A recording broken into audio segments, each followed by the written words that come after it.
Hey guys, got a quick one for you today. Common fault, we've all seen it, haven't we? Corroded headlights, where the UV lacquer's failed. So this is a 13 plate Porsche Boxster, and it's a common fault on these. I've done loads of these. There's a couple of ways of doing it, but we'll talk through that as we go on. So as you can see, we've got some wear and tear, corrosion on the headlight. Like I say, it's a common fault, especially with these Boxsters, but most cars will corrode over a period of time. This one started to flake off, so it's probably the UV lacquer coat on the top. I think on these Boxsters it might just start wearing away from this edge, so yeah, it's letting the appearance of the car down. It's a nice looking car otherwise. So yeah, without messing about, we're going to get straight to the video and explain a few things as we go along, and hopefully get these looking nice again. So we've got a couple of options when we're repairing headlights. We can either sand this off and the whole face of it and polish it up. It depends how corroded it is. On this particular one, it doesn't really warrant the whole lot coming off, so I'm going to kind of do a spot repair kind of thing and just sand off this top layer here and see if we can bring this back. Another option is to completely remove all the UV and lacquer coat and the front layer of the headlamp off, sanding it with a machine preferably. That's a bigger job. I have done a video on that kind of thing. I'll put a link now on this video so you can click on that. If that's you and that's what you need to do, then you can watch that video.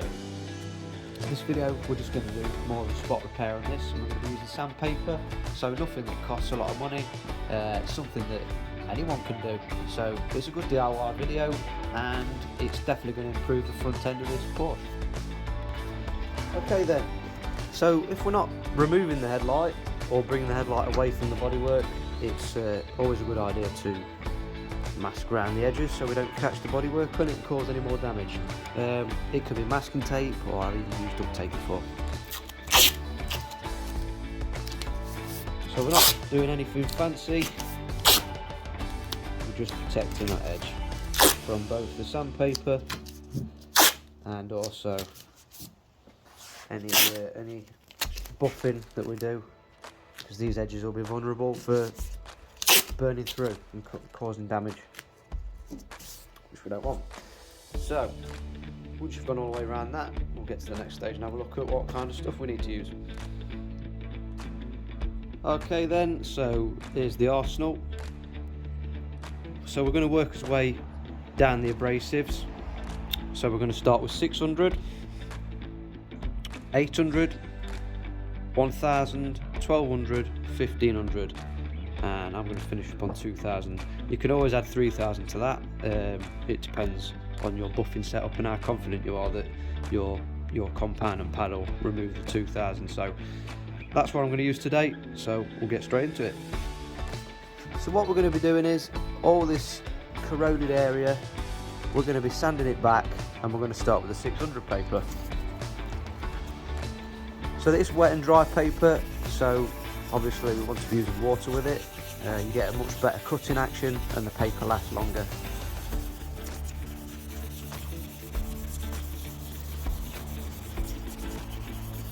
So it's important when you're doing any kind of sanding to always check your progress, not only for safety reasons but also just to see where you're getting and if you've removed the damage that you wanted to remove.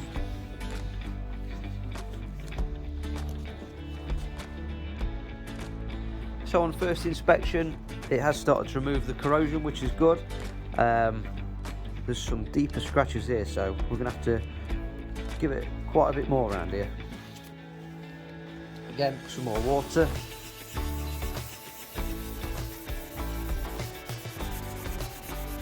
Make sure you get right up to the edges.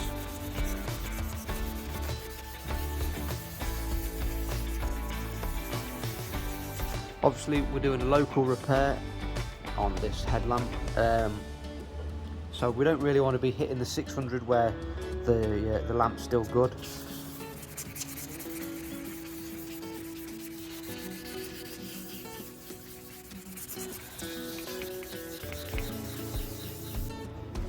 So when you're sanding, particularly the lower grades, the more coarse sandpapers, you'll particularly see this white residue, which is obviously the lacquer breaking down and the surface that you're sanding.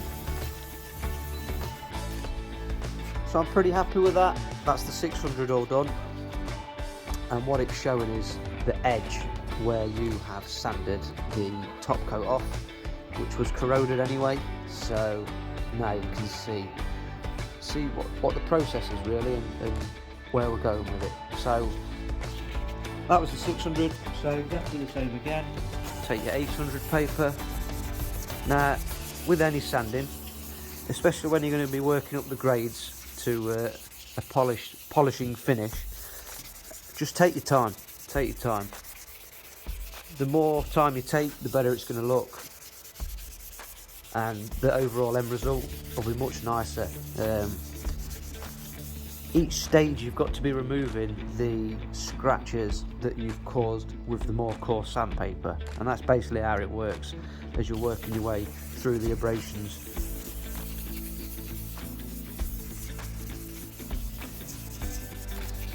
Obviously keep checking your work, and it's also worth noting, as with any sanding, it's always a good idea. I know we're sanding this area here, but if you kind of just blend it out with the sandpapers, so the 600 might be here, 800 a bit further, 1000, until you're down to this kind of section, just to blend it all in really, and to make sure that each stage of sanding is removing all of the previous stage of sanding. That's very important.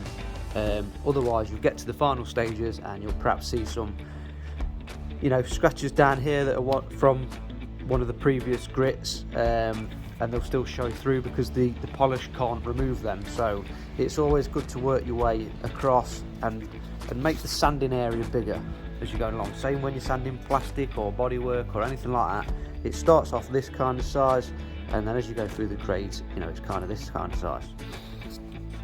Okay, so that's the 600 done, 800 done. And now we're going to move on to 1000 grit, wet and dry. As you're going along, you will start to see some of the clarity coming back into the headlight, so that's what we're aiming for. Obviously the 600 grit's really coarse, so it causes a lot of hazing.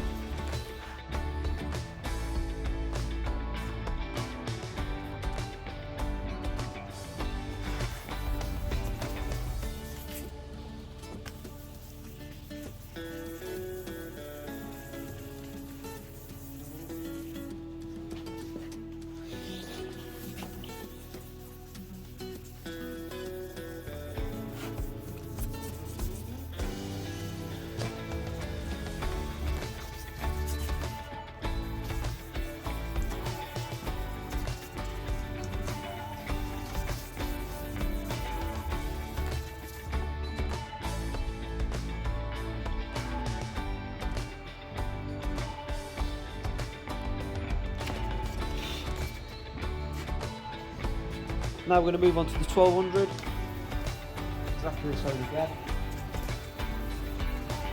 Obviously, as I mentioned before, just making the area slightly bigger each time to make sure that we've feathered it out and that we've removed all the previous grits, sanding marks and scratches.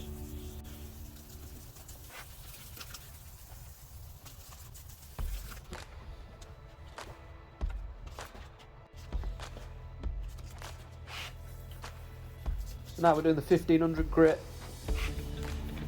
and with each stage now you can really start to see the transparency of the headlamp coming back and clarity being restored.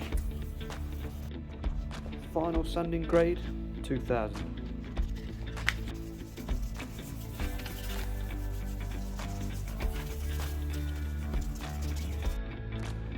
So now we've done all the sanding and we are going to move on to the polishing stage. and this is when you'll see a real transformation, and if you've done all the process right, it's going to look really good. So this is the buffing machine. It's just a rotary polisher. It's only a cheap one, nothing fancy. Got some compound.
So you can already see how much of a difference that's making, polishing it back up, so we'll carry on.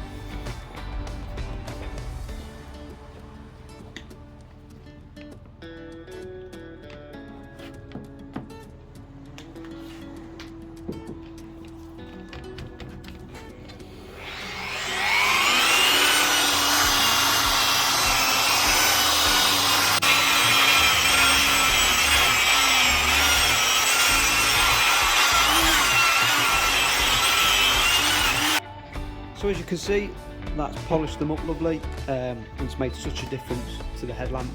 There's a couple of things you could do at this point. You could leave it at that and just be aware that you've taken off, obviously, the UV coating. So what a lot of guys do is they now put a sealant or a really good wax, or even better, a ceramic coat on the headlamp, and that just protects it. Alternatively, as you'll see in the other video, what I linked up earlier, you know, at this point now you could remask it up. You could key it up with some grey scotch or some 1500 paper all over, and you could actually lacquer the whole headlamp, and that would really seal it in, and it'd give you a fresh coat of clear coat on the front of the headlamp. So yeah, just a quick tutorial. It's perfect just to tidy that front end of your car.